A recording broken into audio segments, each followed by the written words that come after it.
la mañana, Javier Echeverry, responsable en Active Trades. Javier, ¿qué tal? Muy buenos días. Muy buenos días, José, ¿qué tal? Bueno, intentando descifrar a ver cómo puede afectar todo esto a la situación económica, que ya bastante complicada venía. ¿Cómo lo ves? Muy complicado, sinceramente muy complicado. Yo creo que estamos a las puertas de una posible situación muy difícil que tiene unas implicaciones a nivel internacional absolutamente brutales. Lo habéis comentado desde la casa en distintos momentos, un poco toda esa posibilidad del apoyo por parte de Irán a la Franja de Gaza, esas amenazas por parte de Irán de que Israel no debe responder bajo ningún concepto al ataque que ha sufrido de manera totalmente desprevenida. Es verdad que la semana pasada comentábamos, ¿no?, que había muchos focos de aquí a final de año, muchos gatillos, muchos detonantes, muchas incertidumbres que podían surgir. Desde luego en mis quinielas no estaba en absoluto un ataque por parte de Palestina a Israel, no estaba en las del Mossad, difícilmente iba a estar en las mías, pero nos ha sorprendido a todos y creo que la situación se puede complicar muchísimo, puede tener una cantidad de ramificaciones políticas, geopolíticas, geoestratégicas absolutamente salvajes, que si se encadenan de la peor manera nos va a cambiar mucho el estilo de vida a todos y durante un tiempo bastante largo. Por tanto, yo no me quiero pronunciar, no quiero ser alarmista ni asustar a la gente, pero es muy serio lo que está sucediendo.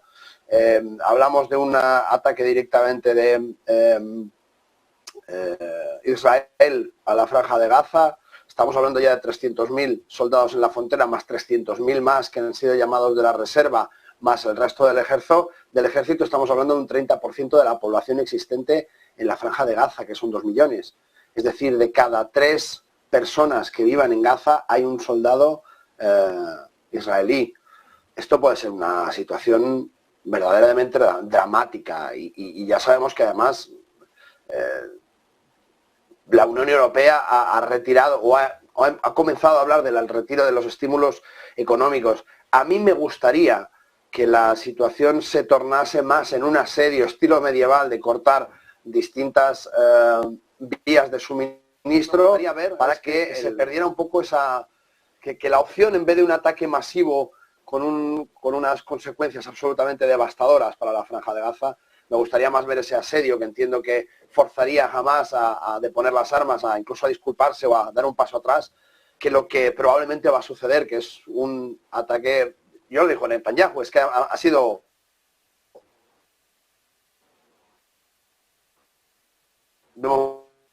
demoledor, ¿no?, hacerlo. Entonces, esto tiene una serie de implicaciones, como muy bien explicaba estos días atrás, dentro de las posibilidades de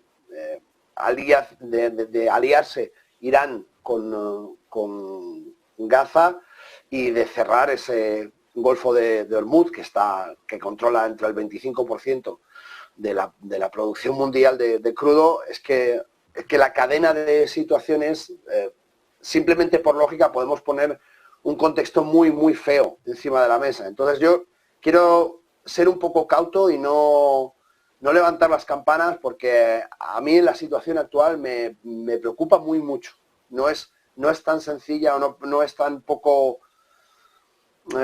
influyente sobre el resto del mundo como podría parecer en primer término. Bueno, Gaza e Israel llevan desde los años 60 prácticamente de lucha. Bueno, es una más. No, esta no es una más. Esta situación no es una más. Entonces, bueno, quiero ser un poco cauto y no levantar las campanas. Vamos a ver, hoy al final del día tendremos muchos más datos y en el cierre de mercados podremos comentar de manera un poco más profusa cuál es la situación, pero ojalá y se quede en ese asedio medieval de cortar suministros para forzar una rendición, en vez de un ataque directo y sin control, porque puede ser un auténtico desastre. Has nombrado el estrecho de Hormuz, que además tú conoces bastante.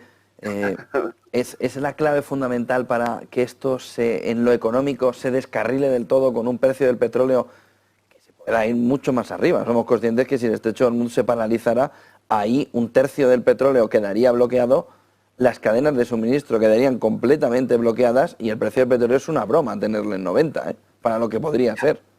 Claro, a ver, lo que está claro es que el mundo hidrocarburo, todo lo que tiene que ver con la distribución, venta, producción de petróleo, tiene muchísimos intereses. Evidentemente, Qatar, Arabia Saudí, Emiratos Árabes Unidos y todas las Omán y todas esas grandísimas potencias que viven del petróleo no se van a quedar parados. Mientras Irán dice, te cierro el estrecho de Hormuz, que como bien sabes efectivamente es una de las zonas donde he estado hace una semana, buceando justamente en la franja, en la frontera de Emiratos Árabes Unidos e Irán. Claro, yo he visto esos petroleros pasar a 500 metros de donde estaba buceando y es absolutamente impresionante, es una autopista. O sea, es un no parar, hay barcos de carga y petroleros pasando constantemente.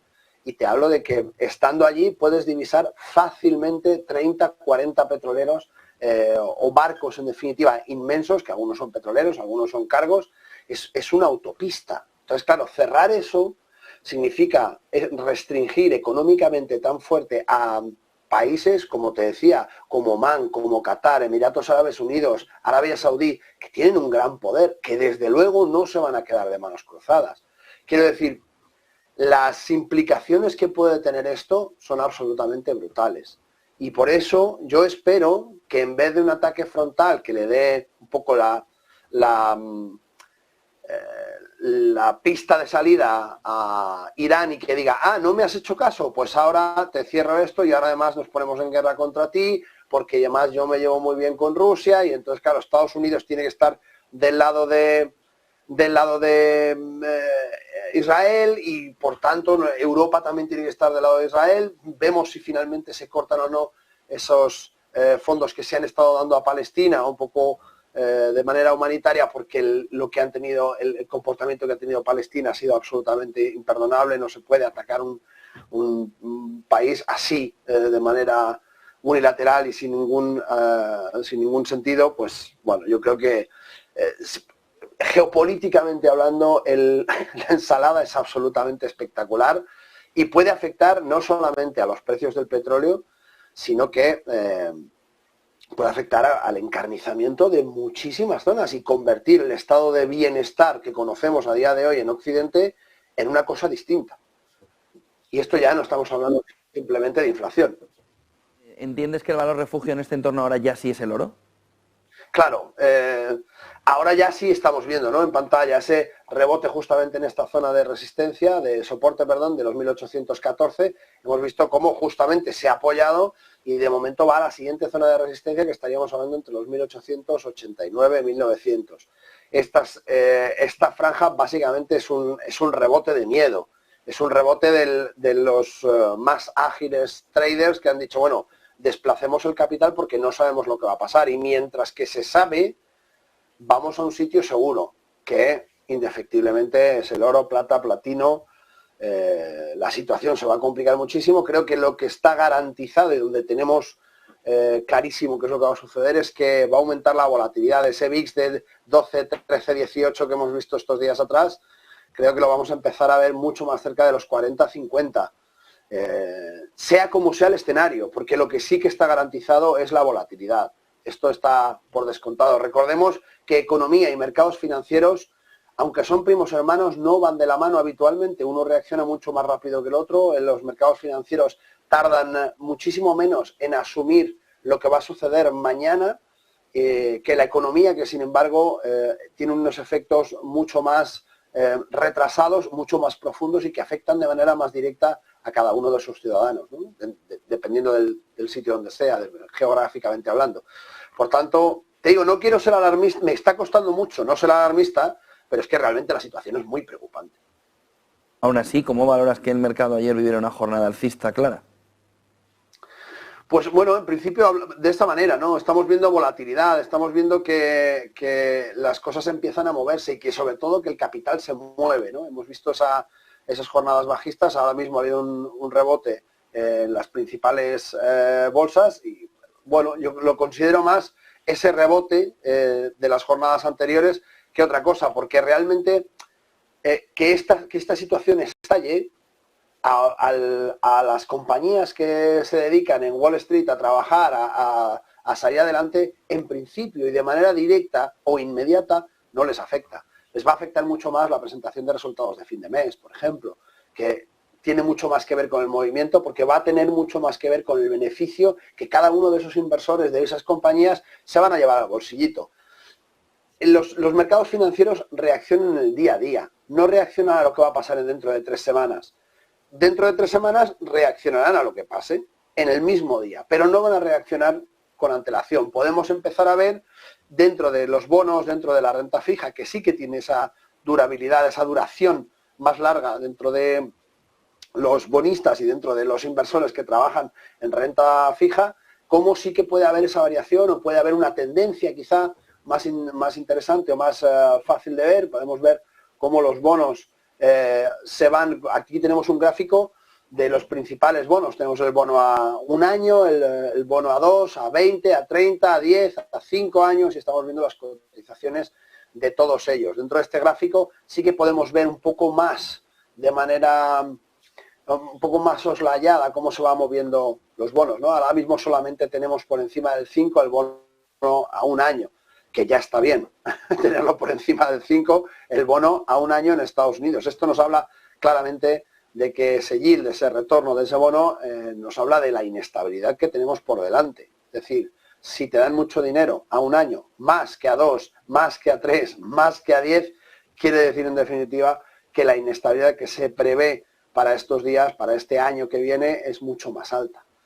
Por tanto, como hay miedo en lo que puede suceder, pues se incrementa el yield, el retorno de ese bono y vemos estos precios y esta inversión de la curva, cuando lo normal sería que el bono a 1 año fuera el que menos te pagara y el bono a 30 el que más te pagase. Pues ya vemos que no es así. La inversión de la curva del 2 a 10 no solamente se da del 2 a 10, sino que se da prácticamente en todos los productos de renta fija, en todos estos bonos soberanos por parte de Estados Unidos, ¿no? Para que os hagáis una pequeña idea de cómo está la parte de la renta fija, que como tú muchas veces dices, ni renta ni fija. Muchísimas gracias, Javier Echeverry, Active Trades. Buen día y vamos a ver si buen negocio. Vamos a ver, nos vemos esta noche. Nos vemos esta noche.